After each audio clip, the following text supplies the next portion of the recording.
Let's talk about the circle method for loose leash walking and how it can be used for so much more than that.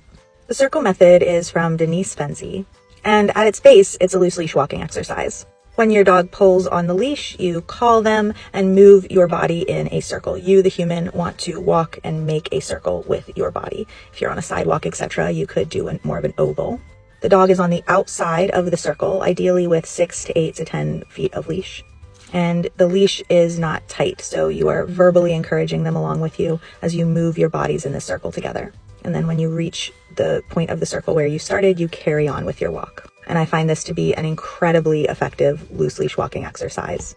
I love it because it tends to work really quickly for most dogs, and I find that it can be a lot less frustrating than some other options. But what's really cool about this is that it encourages your dog to move their body in a way that is naturally soothing to them. Dogs will curve themselves or take themselves in a circle sometimes when they are calming themselves down. It allows your dog to move their body and release some of the adrenaline that's building up in their body without moving forward and putting themselves in a position to take in more information that they're not really processing very well because they're a little too up. It also helps the dog reconnect with their handler. A lot of times you'll start to see check-ins, that sort of thing, because the dog is like, oh yeah, we're moving together, we're doing this thing.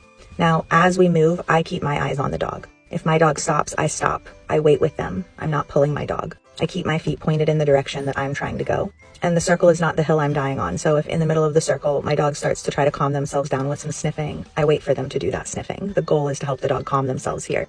And so when I'm using this for self-regulation, I certainly might use this if there's some tension on the leash, but I also might use this after a stress event to help my dog come back down, or even to give them some extra thinking time as we're moving, as we're processing, whether that's because we're moving towards something that is arousing, or if that's just because the environment itself is arousing and they need to kind of slow down and process a bit more. Some common pitfalls that I see in teaching this exercise, I'll often see folks will start to pivot in place instead of moving their body in a circle. That will make you dizzy, and it will also probably wind your dog up more.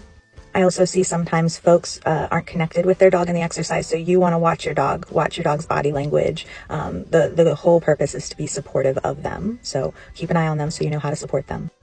And finally, sometimes different dogs need us to move differently in the circle, and so if your dog is like running the circle and speeding themselves up, you may need to slow down or be really intentional about how you're moving the leash. Notice what about the movements are taking your dog up and work on helping the dog come down.